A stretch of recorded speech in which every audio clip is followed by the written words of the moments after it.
پاتې کېدو دپاره تابعه نه لري، خاصتا په داسې حال کې چې دوی په جنګ کې هم ښکېل اوسي. نو نهایي خبر دا ده چې انشاءالله سوله کېدونکې ده. د 6 میاشتو نه تر 1 کال پورې ټول جزئیات د توافقنامې قابل د اجرا دي. طالبانو ته نږدې کسان وایي امریکا په دې هڅه کې ده چې نړیوالو ته وښیي دوی د تړون مودې له پای ته رسېدو سره افغانستان پرېښود. په دغه نسبت 15 کاله دوی یادوي چې دوی هغه خپل په پیمان کې خپل وخت پر کې چې د افغانستان د حکومت سره امضا کړی وو. البته دا د دې لپاره چې سبا دنیا ته دا وشي چې موږ په خپل میعاد وعده باندې راووتلو، خو موږ ناکامه په افغانستان کې نه یو. له دې سره هممهاله د موقت حکومت جوړېدل هم ګرمه موضوع ده. طالبان له اوسني حکومت سره خبرې کول نه غواړي او ورسره جوخت راتلونکو 2 میاشتو پورې د ولسمشر قانوني موده پای ته رسیږي. د لنډمهالي حکومت رامنځته کېدل د سولې د خبرو د بریالیتوب په اوږدو کې د یو لازمي جز د سولې د راتګ لپاره، ځکه طالبان نه غواړي له اوسني حکومت سره خبرې وکړي. اوسنی حکومت د جوزا تر اول تاریخ پورې د اساسي قانون له مخې نه وخت لري. ماته نه ښکاري چې د سولې د روان بهیر د تر جوزا پورې تکمیل شي. دا که تکمیل نشو چون ټاکنې نه تر سره کېږي، خپله د ډاکټر صاحب غني په وجود کې د سولې د جوزا له اول څخه وروسته حکومت هغه خپل موقت حکومت ده. د طالبانو ویان د خبرو جریان کې د موقت حکومت او د مذاکراتي ټیمونو ترمنځ بحث شوې موده افواهات ګڼي. تمه شته چې دواړه لوري په ټاکل شوې موضوع سره توافق ته ورسیږي. د ټاکنیزو کمیسیونونو لپاره د ټاکل شویو کمشنرانو اسناد ستونزې لري او ځینې په شرایطو برابر نه دي. د خلکو د محور ګوند وایي د ټاکل شویو کمشنرانو اسناد او معلومات یې ترلاسه کړي او په کار ده چې په دویم پړاو کې په شرایطو نابرابر کسان له لیست ووځي.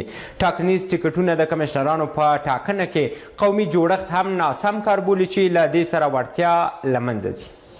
د ټاکنیزو کمیسیونونو لپاره نوي کمیشنران لا هم نه دي ورسته شوي او ولسمشر کار کوي چې دا لیست وروستی کړي.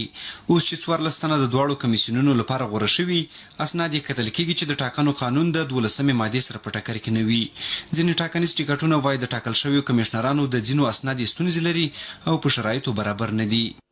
بنابر اطلاعات که نهادهای کشفی و استخباراتی و تأصیلات عالی به دسترس مردم و به دسترس ما قرار داده، اینا متاسفانه واجد شرایطی که در ماده 12 قانون انتخابات پیش بینی شده نیستن. خوب است که رئیس جمهور و حکومت در راستای معرفیشان دقت بیشتر کنه. په پلان کې و چې د کمیشنرانو لیست د رایې اچونې له پروسې 4 ساعته وروسته اعلان شي، خو د قومي او جنسي جوړښت په پام کې نیولو او نورو اړوندو معلوماتو کمښت په اساس دا لیست وځنډېده. ټاکنیز ټکټونه تر ډیره په لیست کې د قومي جوړښتونو سره هم مخالفت لري. خو شخصا د دې طرفدار نه یم چې قومي جوړښتونه په پام کې ونیول شي، بلکې اهلیت او شایستګي باید په پام کې ونیول شي. هغه هر څوک اضافه راغلي، ولې څوک د دې وړتیا ونه لري چې هغه د تر ټولو زیاتې رایې واخلي، تر ټولو زیاتې نمرې دې واخلي.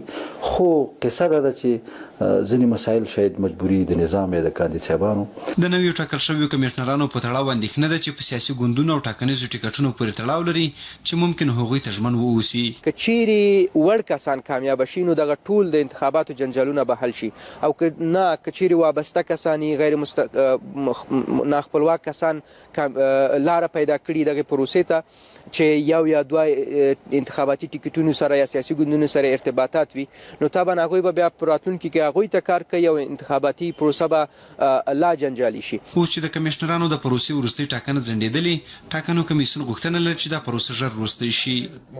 عملیاتي پلان هم دا اوس د پلي کېدو په حال کې دی، خو په هغې کې هم ځینې سکتګۍ د همدې لامل شوې چې موږ د اوس ونه توانېږو ثبت نام د ما تقویم پر اساس باندې په خپل وخت ترسره کړو، ځکه د کمیسیون رهبرۍ شتون نه درلودو. نو په اوس کې موږ باورمن په دې یو چې انشاءالله ډېر ژر به د کمیسیون رهبري په خپل کار پیل وکړي او وروستی او نهایي کوشش به زموږ دغه اوسیږي تر څو راتلونکې ټاکنې په خپل وخت ترسره کړو. که د نویو کمیشنرانو د اسنادو او جرمونو په تړاو معلومات وشي چې له قانون سره په ټکر کې دي، له لیست به لرې کېږي او پر ځای به یې هغه کسان لیست راځي چې په ترتیب یې تر نورو ډېرې رایې وړې وي.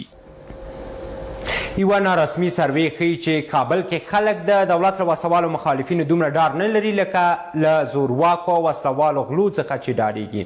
کورنیو چارو وزارت د پولیسو مسؤلینو ته هم خبرداری ورکړ که په دندو کې بېغوري وکړي او د خلکو امنیت ونه ساتي له دندو به یې لرې او قانوني چلند به ورسره وشي.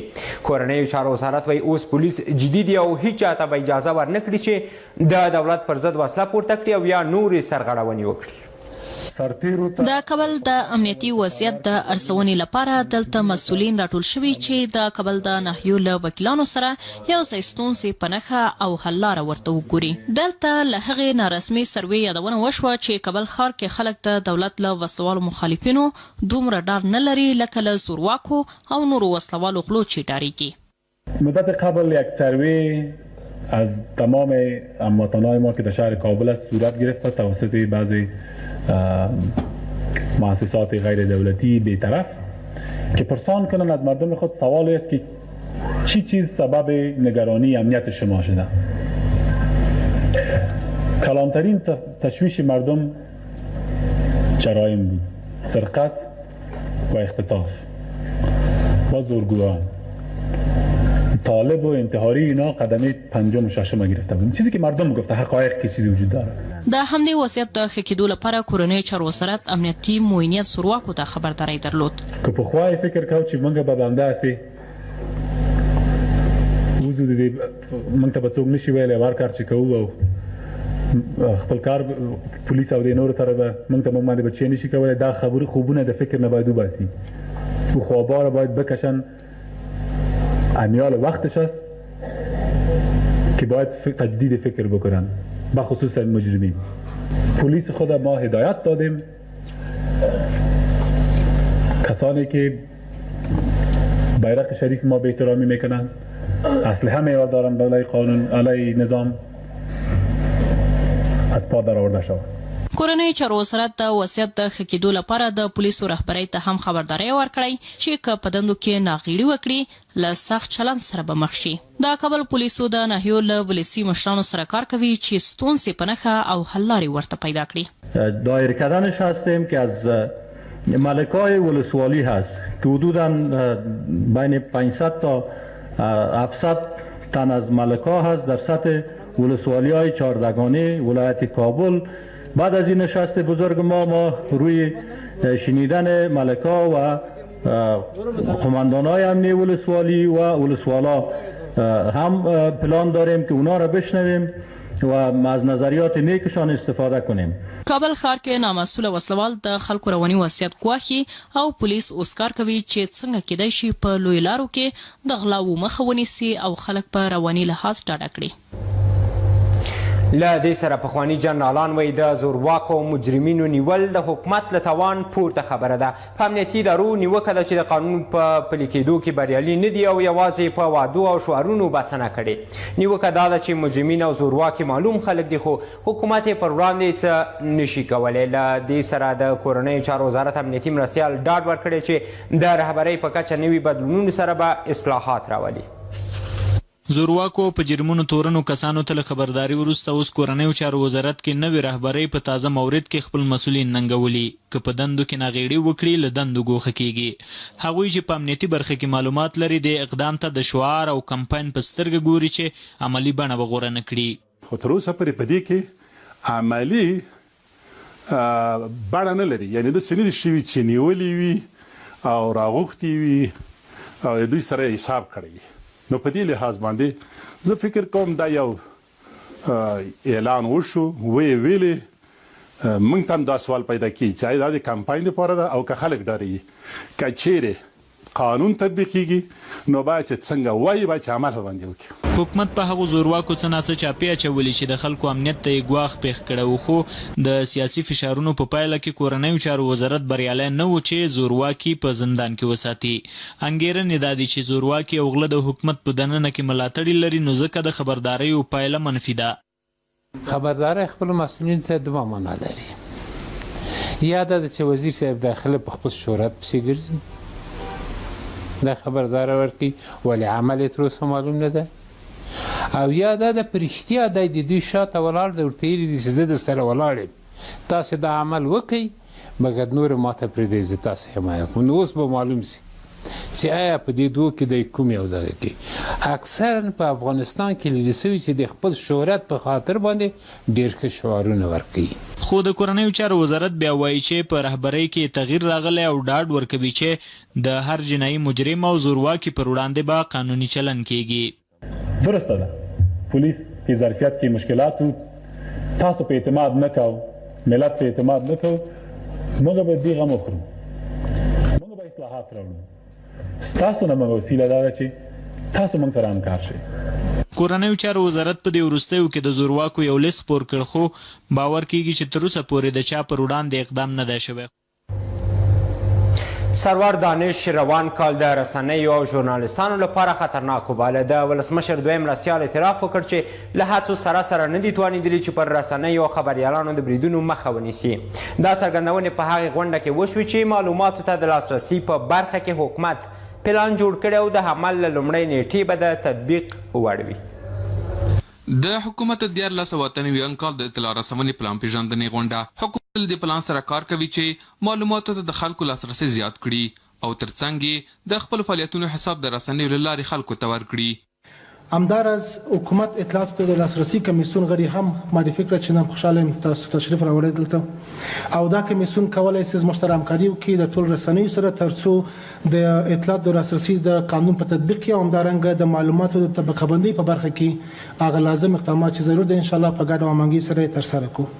په دې غونډه کې د ولسمشر دویم مرستیال اعتراف وکړ چې حکومت د رسنیو او خبریالانو خوندیتوب کې پاتې راغلی دی. البته باید با تاسف یاد کنیم که در شرایط موجود امنیتی کشور تهدیدات به حد بالا و خطرناک است که مهار و یا پیشگیری کامل آنها از توان این کمیته و یا حتی نهادهای مربوطه ما خارج است. غونډه کې ټینګار وشو چې حکومتي وړاندیان د معلوماتو ورکولو باندې مجبور شي چې د رسنیو په واک کې ورکړي او رسنۍ د خلکو تر غوږونو ورسوي. دغه راز له حکومت نه غوښتنه شوې چې خپل وړاندیان په مسلکي ډول وروزي چې څنګه او کوم معلومات د رسنیو په واک کې ورکړي. په 12 ولایتونو کې راوتلو سیلابونو له 40 زیات کسان مړه کړي او ژوبل دي. د سیلابونو زیات زیان 15 لویدیځو ولایتونو ته اوښتی چې په زرګونه کورونه او کروندې له منځه وړي دي. د سیمې خلک د مرستو غوښتنه کوي او مسؤل ادارې وایي سیمو ته یې پلاوي له نقدي پیسو سره لیږلي دي. سوداګرۍ خونه په چابهار بندر کې د بانکي خدمتونو اسانتیاوې غواړي. اوس چې چابهار بندر کې د افغان سوداګرو د پانګونې ترڅنګ له هند سره د افغانستان د صادراتو او وارداتو بهیر پیل شوی، خصوصي سکتور هلته د افغانستان بانک څانګو فعالیت اړین ګڼي. د افغانستان بانک مسؤلین وایي چابهار کې د افغان بانکونو فعالیت په اړه د ایران د مرکزی بانک لایحه له خصوصي بانکونو سره شریکه کړې ده. له چابهار بندر سوداګري شته خو بانکي اسانتیاوې نشته.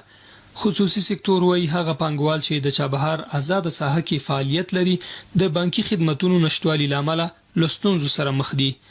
اقتصادي اړیکې له بانکي اسانتیاو پرته ناشونې دي، نو ځکه ټینګار کیږي چې د اسانتیاوې رامنځته شي. هغه پانګونه چې موږ هلته کوو خو بې له دغې نه پیسو ته ضرورت دي. دا پیسې به څنګه انتقال شي؟ ښه به دا وي چې د افغانستان بانک له خوا نه هلته به څانګه به پرانیزي او که د افغانستان بانک له خوا نه کېږي نورو خصوصي بانکونو ته اجازه ورکړي چې هلته خپل برانچونه او خپل څانګې پرانیزي او خلکو دپاره مالي خدمات ترسره کړي. د افغانستان بانک مسؤلین وایي بهرنیو هیوادونو کې د افغان بانکونو د فعالیت زمینې برابرول د دوی خو څارنه د اړوند هیواد مسؤلیت دی. چابهار بندر کې د افغان بانکونو فعالیت لایحه د هیواد بهرنیو چارو وزارت په همکارۍ د ایران له مرکزی بانک اخیستل شوی او اوس یې په تړاو د بانکونو ظرفیت ارزول کیږي. داغه شرایط چې موږ د مرکزی بانک د ایران ترلاسه کړي ټول ته مستول چې ټول وګوري ملاحظه کړي او خپل ځان وګوري په دغه شرایطو کې چې خپل ځان وموندو چې کول شي څنګه پرانیزي مرکزی بانک خپل غوښتنلیک را لګي. مرکزی بانک وضعیت څیړي چې واقعا دغه توانایي لري چې ته څنګه پرانیزي کنه کو چیرته دغه توانایي لرله ورته اجازه ورکړي چې کول شي ته څنګه پرانیزي. افغان سوداګرو چابهار بندر کې د شاوخوا 15 میلیونه ډالرو په اندازه پانګونه کړې. اندېښنې دا دي چې حکومت چابهار کې بانکي خدمتونه برابر نه کړي، د پیسو لیږد رالیږد ننګونې له امله به له دې بندر سره سوداګري زیانمنه شي. د سرتیرو د ملي او د ښځو د نړیوالې ورځې په مناسبت کابل کې نندارتون جوړ شوی. نندارتون کې د ښځو په لاس جوړې شوي لاسي صنایع نندارې ته ایښودل شوي وي چې بازار موندنه ورته وکړي. د سرتیرو د ملاتړ په موخه بیا نندارتون کې بیلابیل نمایشونه وړاندې شول. دلته د ښځو نړیوالې او سرتیرو د ملي ورځې په مناسبت د بیلابیلو کورنیو تولیداتو نندارتون جوړ شوی چې راتلونکو 2 ورځو لپاره به د خلکو پر مخ پرانستی وي. روهینا او سونا په دې نندارتون کې د کور د زینتي توکو او د کالو غرفې لري. له ستونزو سره سره سوداګرۍ کې خوښې دي او د یوې روښانه راتلونکي لپاره ګامونه اخلي. فروشات ما زیاتر آنلاین میباشه. ما از طریق پیج فیسبوک ما فروش میکنیم و فرمایش میگیریم. نمایشگاه به نظر ما به خاطر خوب است که مردم می از نزدیک میبینن که ما چی جور کردیم، چون د عکس و قدر خوب معلوم نمیشه و کیفیتش نمیتونن ببینن. به خاطر به نظر ما خوب است. ما از دولت میخوایم که ما را حمایت کنه، از وزارت امور زنان میخوایم حمایت کنه ما را، چون در رأس ما خانم‌ها قرار داره و بعض مؤسسات که هست میخوایم با ما همکاری داشته باشن و ما را حمایت. مرسل په خپلو لاسو جوړې شوي سمبوسې د خرڅلاو لپاره ایښي. د نندارتون پرانیستغونډه کې د ځوانانو معین د وینا پر مهال د خلکو له نیوکو سره مخ شو چې د ځوانانو لپاره یې هیڅ ډول بنسټیز کار نه دی کړی.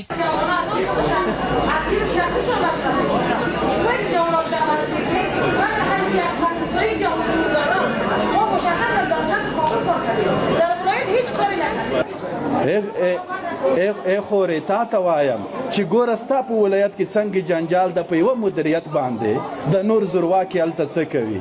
آیا ما ته کوپته راغلې یو بل څوک راغلل؟ له دې نندارتون موخه د ښځو د لاسي صنایعو او نورو تولیداتو څخه ملاتړ دی چې څنګه کولی شي لا نورې ښځې سوداګرۍ او لاسي صنایعو ته وهڅوي. ټینګار دا دی که ښځې د نارینهو ترڅنګ سوداګري او لاسي صنایع وکړي، کورني اقتصاد کې د پام وړ مرسته کولی شي چې د یو کس له اوږې بار کم کړي. د سیمې او نړۍ مهم خبرونه هم شته، خو شیبه وروسته.